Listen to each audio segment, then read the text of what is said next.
So achọrọ m ka m wepụta the video ka m play rie unu like I na this video I was like oh Jpac dị ife aka ọ na m ka ọ n'ọbụrụ ya ịghọta so ofu obi si na ọ bụrụ ya ofu obi si na ọkwụ ya nsị mba na onye a bụrụ Jpac na ọ dị ka eze obi nsị mba edishọ na ọ bụrụ nkata ọgwụ ike dị ife nsị mba na onye a ya bụ nkata ọgwụ ike na Jpac n'anya ọfụma because unu mana Jpac na eke hit nwere ofu afọ unu mana Jpac na eke hit nwere ofu afọ Jpac and eke hit they get the same stomach ịghọta so nsị mba chekwa ka m bịa na-enwe n'iwe okay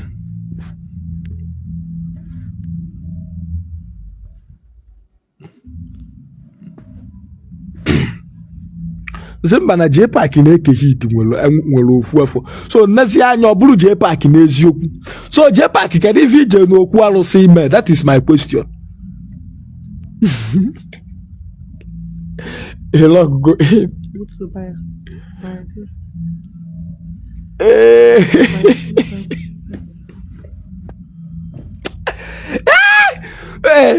Jpac Jano Zion no. Ihe ka ebuka obi sort of this case. What are you? I don't understand. Oka. You know? Anything that God cannot do does not exist. For Jpac, he never know who else. He just settle this issue. Ogosi na nya bụ okwu esie n'ike. Ai. Ogosi na ọsa na-agba abọzi ọsa na-agba ọ na-abụ nwata na-agba nwa agbọghọ na-agba ọchịla ala n'aka. Ntị adịkwa. Na but oge nja ka ịdịkwa powerful. No, for this one I respect gonge nya. Enye gonge aka enye gonge short you are 70% losing. I mean winning or losing na mama nke no ya no. You try. Huh? When I say that place is not shrine, bro. What do you mean it's not shrine? If I bo osisi alụsị. And I call me if I'm amaro. Ya bo osisi alụsị. Oh, sisi alụsị dị ife no go for 5,000 years. So alụsị ka ọ bụ. Jpac je n'okwu alụsị. Ite na alụsị bụ mgbe atụwara isi udene kobe ọgwụ mee nke a bụ na-eje alụsị. No. Alụsị dị n'iche. O depende ụdị ịfụ. Ntị adịkwa. At least I keta ka m bịa believe to na Jpac anataba to. Ochi ata akwana back to his root. Jpac okwu anyị ọnụ kedu ife ị na-eme na alụsị ga-asalịlị m ajụ ahụ.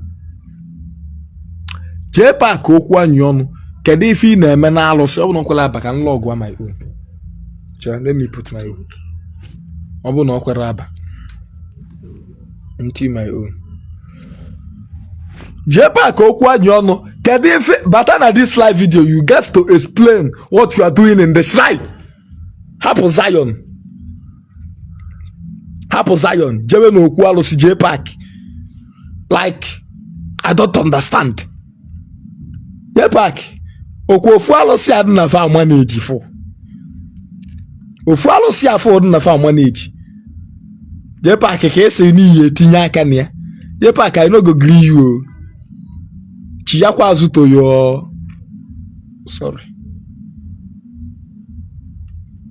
Chiya azụ to your church.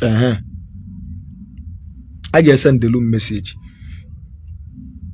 This is my place. It's not shrine. You can go and not now. I can go. Do you like to from this browser before? No. Enter your this thing below. If I call this thing, you press them. If they send notification, check it. Oh no, when you can be.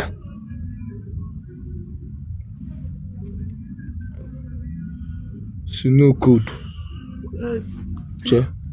The code never come now. The code never come. They're supposed don't send me code. Oh no, when you can be. Nancho. A log out on my distance. They never send. Now me then go send code, not be you.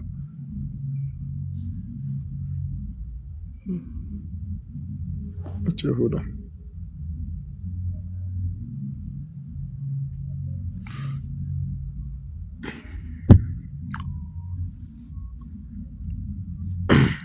Okay, send the Lumini code. The login code doesn't match the one you sent to your phone if I want.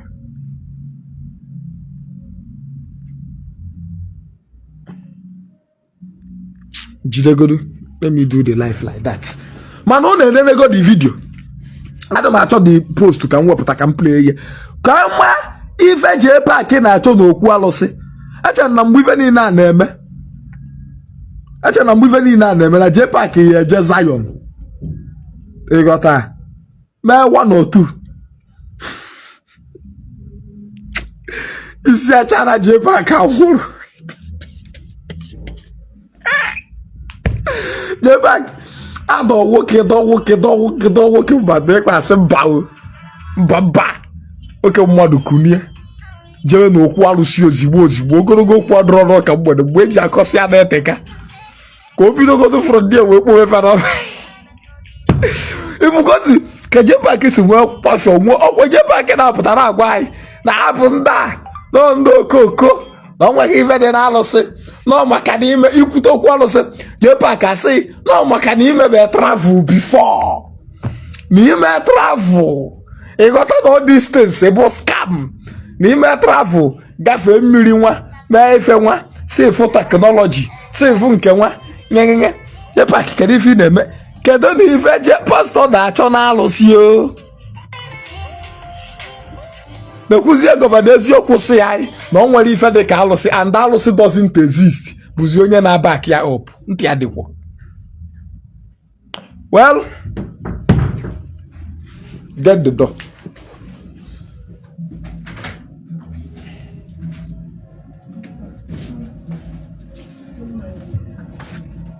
Dobia, I'm on live after the live video.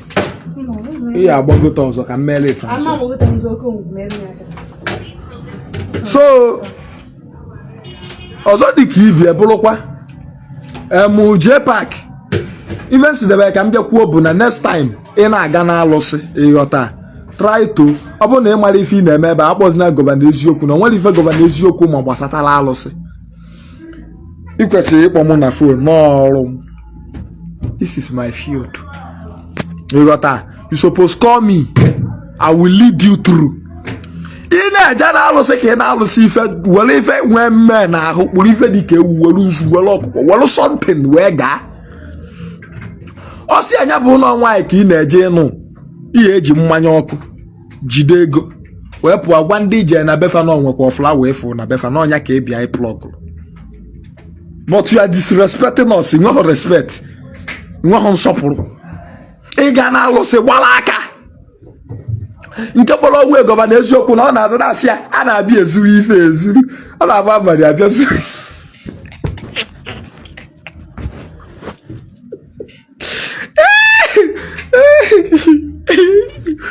guy iji ije na alụsị next time Jpac try ya were ife na-eku ume ife anyị egbupụrụ mmee na alụsị nwa mmee o wee dị active. You got that? Cannot just go to alụsị bikwasị ya kasị anya je gbabalụ ọgụ mgbe ikote dị ọgụ n'ebe alụsị obodo ọbụla alụsị obodo mgbe ị hapụ ya gbaba Zion ọ nọghị ebe a ọ gbajuzie dọrọ ịgbalụ n'aka nkịtị were sọ ọnụ ka na-akpọ okwu anyị ọnụ oge wee gbọrọ jebe na alụsị egosi.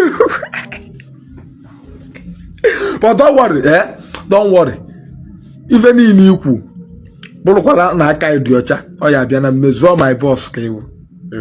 But I'm surprised if you na alụsị o ma aba. Agwaba dị na ya aga alụsị mmekwe.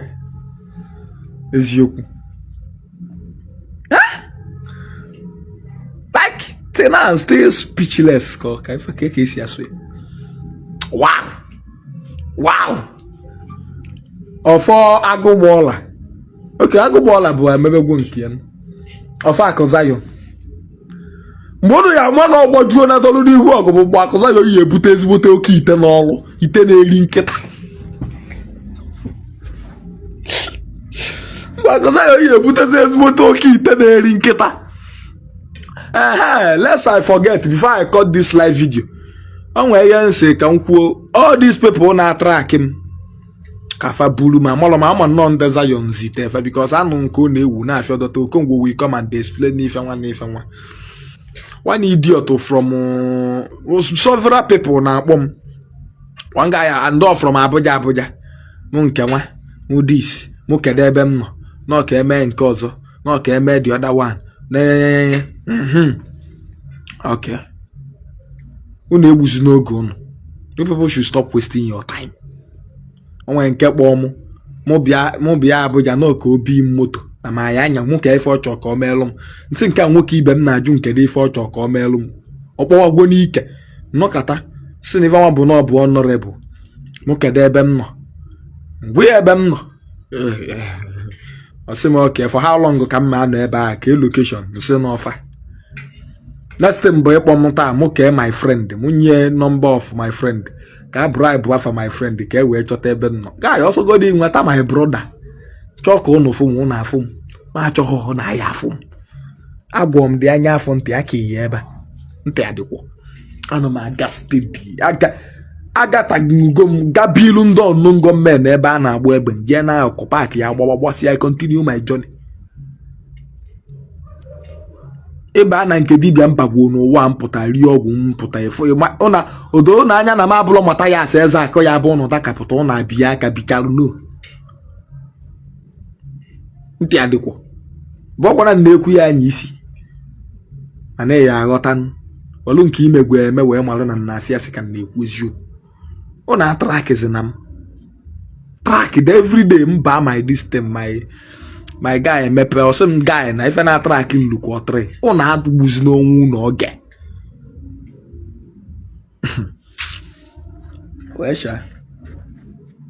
ụnụ na-achọ Okongwu Dibia fọ ya abụ emegharịa ụnụ anwụrụ polisi chụgharịba mmadụ were polisi mebe mmadụ intimidate ọkwa maka na m abụlọ very dark man ọ bụ na mbụ very dark man ọ na ya eji polisi meme don't worry ka m bịa ka m gaa school akwụkwọ a meje ha na-enye m nsogbu bụ na m gaa school pụta mmalụ ka esi asụ Igbo ka very dark man ka kịta efe ụnụ ya na-anụ bụ alright don't play or you will learn in a hard way. Nje kọtụ emerie m unu by then uche unu adị ya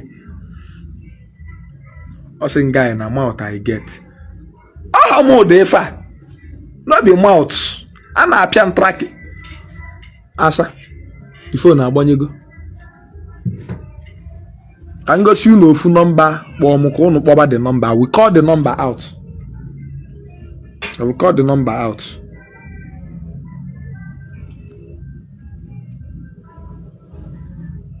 Super battery enable. No na ntiye na okay. Now the number bụ 09133291230 ọ nọmba kpọm nke si emo bịakwa Abuja ka mma na ọda once akade mba call mmegwote ehigbo na ofichasigo. This number bụ nọmba kpọm fa na track chifa na akara gezi achụgwo m n'elu chụọ m na ama m ugbo anwego ndị ezijesi na nke ndị dibịa na-eje agba vidio na-achọ m na-achọ Okongwu efuzi Okongwu nwanụ bụ isi ntị adịkwa ndị Zion zukwanụ n'ike so Jpac next time na-echo ya ije na-alụsị gba mbọ gbọrọ ife gba mmee agbazi n'aka ega na-alụsị agbazi n'aka aga na-alụsị were ife gba mmee wee na-eje ntị adịkwa akụkọ mede nkom na number 1 bụ na ebe nnogodo kịta abụla ebe ọ ya abịa ịbata iburu na ayịyala ma ndị bụ ndị mụ buru m ọ bụrụ na ihe niile a na-atụ m egwu nọ na mụ nwee ije isi ka m bịazi unu okwu na ka ekpebe ka ekpọtaba evidence at the end of the day nwe ka 500 or to 1 million hapụ ịpụ na akpa ndị nwere m ego m na-enye mmadụ ọ ka m wepụ ego m chọọ iji wee mee ife bara uru je dashiba ndị polisi na ndị na agba flight eje Abuja to and flo enwere m time ahụ. I don't have that kind of time. Dị adịkwa nwere m ego m na-enye anybody. Ịchọ ka ike oke so less na ihe eji ego yi the stress no problem, I will take it. Ma nya bụla ego yi na-apụ nya bụla ego nke m adị m oke. Mana ọ bụrụkwa na ọkịta na ọchịchị Tinubu ka m wepụta ego m enwe chukwu ama nkwe enwe edem ya nwee fọzi ewepụta so but should in case ọnụnụ na-eburugwa Okongwu biko tụwa na ego bịa kpọpụta m ntị adịkwa ka nlie nụ nri na-ebutegolu m nri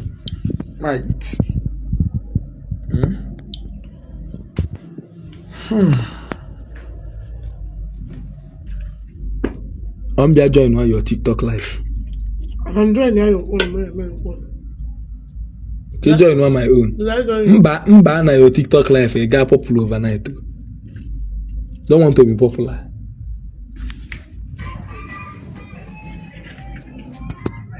According.